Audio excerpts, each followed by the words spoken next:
সে কেবল দেশটাকে ক্ষতি করে নাই, সে একটা দেশের সবচেয়ে বড় পলিটিক্যাল পার্টির ক্ষতি করে গেছে। আওয়ামী লীগের আজকের যে দুরবস্থা, এর জন্য শেখ হাসিনা একা দায়ী। 80% একা, উনি একা 80% দায়ী। কাজেই উনার কথা বলে লাভ নাই। কিন্তু আপনার যে উপলব্ধির সঙ্গে তো আওয়ামী লীগের সাধারণ নেতাকর্মীদের কিন্তু আমার কিছু যায় আসে না, যায় আসে না কেন? আমি তো আওয়ামী লীগ করি না, আমার সঙ্গে ওদের উপলব্ধি মিলতে হবে কেন? আমি তো বাইরের থেকে দেখতেছি। আমি আমার বুদ্ধি দিয়ে জাতীয় ঐক্যবদ্ধ হবে কি করে? জাতীয় ঐক্যমত্য হবে।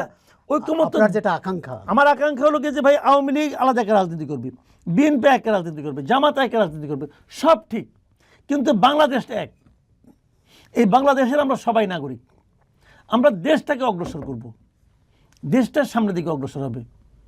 এটা হলো ওই আপনার ইয়ের মতো, ওই একটা গাড়ি যখন থেমে যায়, ওই গাড়িটাকে ঠেলে না, ঠেলে তো একজন ঠেলে সাইড দিয়ে, একজন ঠেলে ওই সাইড দিয়ে, যে বাম দিক দিয়ে ঠেলে সে কিন্তু ডান দিকে ঠেলতেছে, আবার বাম দিকে যখন ডান দিকে ঠেলতেছে, আবার পেছনের লোক সামনের দিকে ঠেলতেছে। ঠেলা কিন্তু তিনজনের তিন দিকে, কিন্তু গাড়ির সামনের দিকে অগ্রসর হচ্ছে। নির্বাচনকে সামনে রেখে রাজনৈতিক দলগুলোর মধ্যে জোট গঠনের একটা প্রক্রিয়া চলছে এবং সর্বশেষ গতকাল 10 দল, জামাত ইসলামের নেতৃত্বে 10 দল আসন ভাগাভাগির ঘোষণা দিয়েছে। তাদের সঙ্গে আরেকটি দল থাকার কথা, ইসলামী ঐক্য, ইসলামী আন্দোলন। তারা থাকবে কি থাকবে না শেষ পর্যন্ত জানি না। কিন্তু এই দলে যারা ছিল, যারা আছে, তারা একসময় এই দলের রাজনীতির বিরোধিতা করেছে, ধর্মীয় রাজনীতির বিরোধিতা করেছে। বিষয়টি কীভাবে দেখছেন? দেখেন, একটা জিনিস হলো কি, ইসলামী আন্দোলনের সঙ্গে জামাত ইসলামের জোট হওয়া ইম্পসিবল। এটা কোনো দিনও মিলার কথা না। কারণ ইসলামী আন্দোলনের লিডারদের যে মানে নীতি, তাদের যে আদর্শ, তার সঙ্গে জামাতের আদর্শ একদম বিপরীত। ইসলামী আন্দোলনের লিডারদের আমি এই কথা নিজে মুখে শুনতে তারা বলছে, আমি ভিডিওতে দেখেছি, যে জামাত করলে পরে তার ইমান থাকবে না, জামাত ইসলাম করলে তার ইমান থাকবে না, নষ্ট হয়ে যায়। কথা ইসলামী আন্দোলন অনেক বলছে। এই আন্দোলনটা বেসিক্যালি ছিল হলো একটি নির্বাচনী জোট, তাদের জোটটা ছিল নির্বাচনী জোট, নির্বাচনকে কেন্দ্র করে এই জোটটা হতো। উভয় পক্ষের অপরিসীম লোভের কাছে তাদের আদর্শ পরাভূত হবে, এটাই স্বাভাবিক। এদের যে চরিত্র আমি দেখেছি, এরা লোভের কাছে পরাভূত হবে, কাজে আবার মিলেও যেতে পারে। কিন্তু যদি মিলেও যায়, সেখানেও আশঙ্কা আছে। আশঙ্কাটা হলো এই যে নির্বাচনের পর তারা তো জোট হিসেবে একত্র থাকতে পারবে না, উনি যে আবার মারামারি করবে। কারণ এখানে তো নীতি নৈতিকতার প্রশ্ন।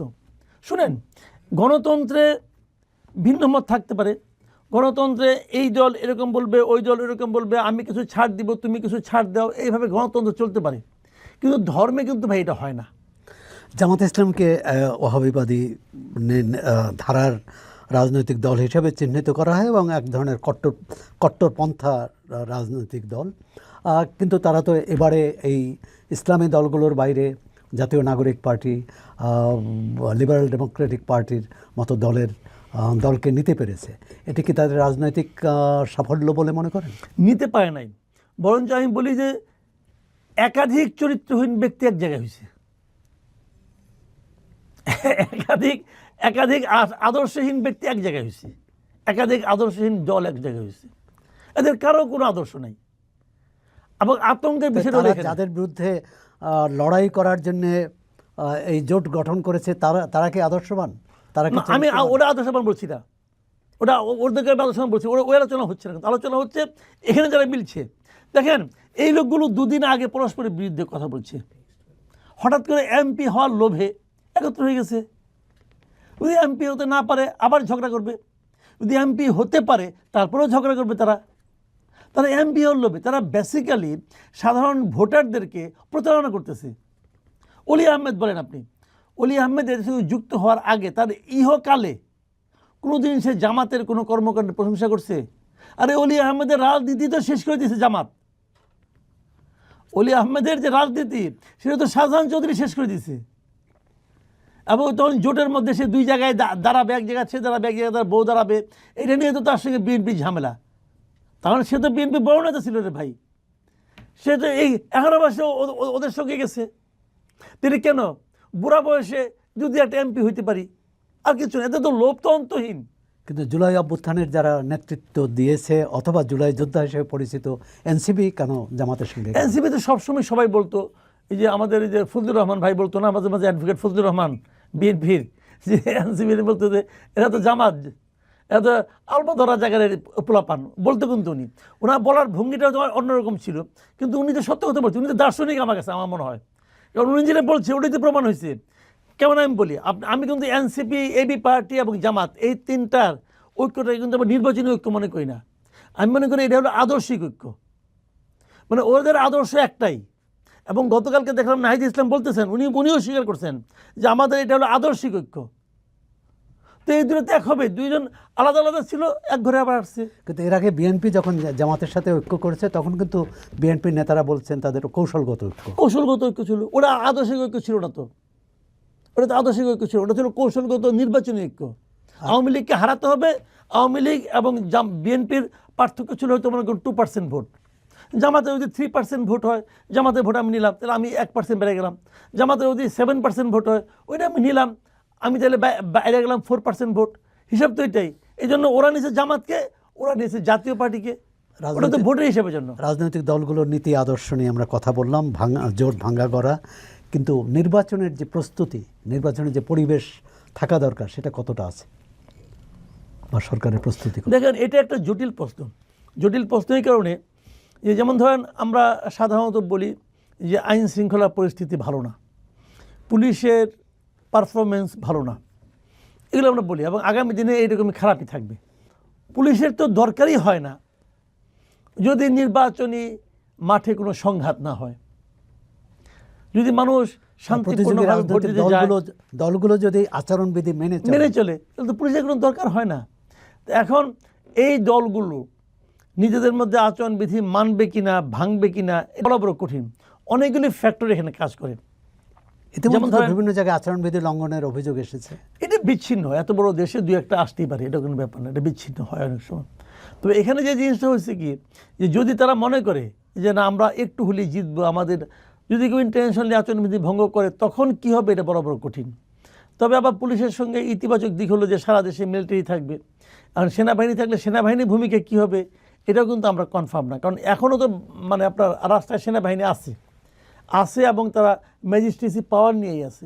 তারপরে মব ভায়োলেন্স হচ্ছে, তারা কোনো একটা ভালো কাজ করতে পারছে, কোনো উদাহরণ আছে সেনাবাহিনী কোনো একটা ভায়োলেন্সে হস্তক্ষেপ করে থামাইছে, আপনি দেখাতে পারবেন? পারবেন না তো। এই যে প্রথম আলোর পেছনে আগুন দিল, সেনাবাহিনী ছিল না, থামাইছে, থামানোর চেষ্টা করছে। ডেইলি স্টারে সেনাবাহিনী থামানোর চেষ্টা করছে, 32 সময় ভাঙলো, সেনাবাহিনী থামানোর চেষ্টা করছে। তো এই ক্ষেত্রে আপনি কাকে বেশি দায়ী করবেন, যারা সেখানে দায়িত্বপ্রাপ্ত ছিল না যারা তাদেরকে দায়িত্ব? সেনাবাহিনী বলেন, পুলিশ বলেন, এই সমস্ত সশস্ত্র বাহিনী যারা আছে, এরা তো অর্ডারে চলে, ভাই। এইটাই তো আইরনি, যে অর্ডার যে দেয় তার কিছু হয় না, অর্ডার যে ক্যারি করে তার ঝামেলা হয়।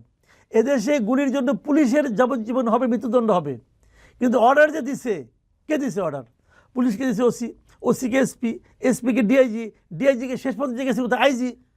অর্ডার তো আইজি ঠিক আছে, আইজির হবো 5 বছর, আর পুলিশের হবো যাবজ্জীবন অথবা মৃত্যুদণ্ড। এটাই তো আইরনি। এখন যদি শেখ হাসিনা বলে আমি রাজসাক্ষী হতে চাই, দিবে? মানে কোন বিবেচনায় আইজিপিকে রাজসাক্ষী বানানো হলো? আমি ভাই এটা আমার হিসাবে মিলি না।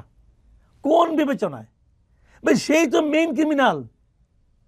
সে আপনার মনে আছে নিশ্চয়ই, এই যে সময় যখন বঙ্গবন্ধু হত্যার বিচার হয়, তখন সাক্ষী দিতে আসছিল শফিউল্লাহ সাহেব, ওই যে আর্মি চিফ। তখন তাকে বিচারক জিজ্ঞাসা করছিল, আপনি সাক্ষীর কাঠ করায় কেন? আপনার তো থাকার কথা আসামির কাঠ করায়, ঠিক না? তো আব্দুল্লাহ মামুনের তো থাকার কথা আসামির কাঠ করায়, সে তো মেইন আসামির ভাই। যাক, নির্বাচনের চিত্রটা কেমন, মাঠের চিত্রটা কেমন দেখছেন? মাঠের চিত্র এখনো বোঝা যাচ্ছে না, এখনো জয় পড়া যায় না। নির্বাচন এখনো কিন্তু জমে ওঠে নাই। নির্বাচনের যে একটা গরম, একটা উত্তাপ, এটা কিন্তু কোথাও কোনো গ্রামগঞ্জে আছে বলে আপনি কেউ বলবে না। নির্বাচন উত্তাপটা এখন শুরু হয় নাই। কারণটা কি? কারণটা হলো কেউ ভাবছে আমি নিশ্চিত জিতবো, আমার তো মাঠে নামার দরকার কি, ভোটারের কাছে যাওয়ার দরকার কি। কেউ ভাবছে ভোটার আর ভোট দিব কই, ভোটার হাতে তো অপশন নাই, আমি ছাড়া যাওয়ার জায়গা নাই, এরকম আত্মবিশ্বাস। এই আত্মবিশ্বাস বুমেরাংও হইতে পারে, কিন্তু বুমেরাং হওয়ার ইতিহাস এই দেশেও আছে। কাজে কী হবে না হবে বলা বড় কঠিন, কিন্তু উত্তাপটা আমি এখনও দেখছি না। আর জামাতের মানে স্টাইলটা এইরকম, জামাত গোপনে গোপনে করে, গোপনে গোপনে এখানে যাচ্ছে ওখানে যাচ্ছে, মানুষের মধ্যে যাচ্ছে, মেয়েদের মধ্যে যাচ্ছে, মহিলাদের মধ্যে তারা অনুষ্ঠান করতেছে, আয়োজন করতে, আলাপ আলোচনা করতেছে। আর তাছাড়া জামাত তো ইদানিং একটা নতুন রাজনৈতিক ধারার প্রবর্তক হয়েছে, সেগুলো গুপ্ত রাজনীতি। ওরা গুপ্তভাবে অনেক কিছু করে। তাদের গুপ্তভাবে আওয়ামী লীগের মধ্যে ছিল। আমার তো ধারণা জামাতের প্রচুর লোক গুপ্তভাবে বিএনপিতেও আছে।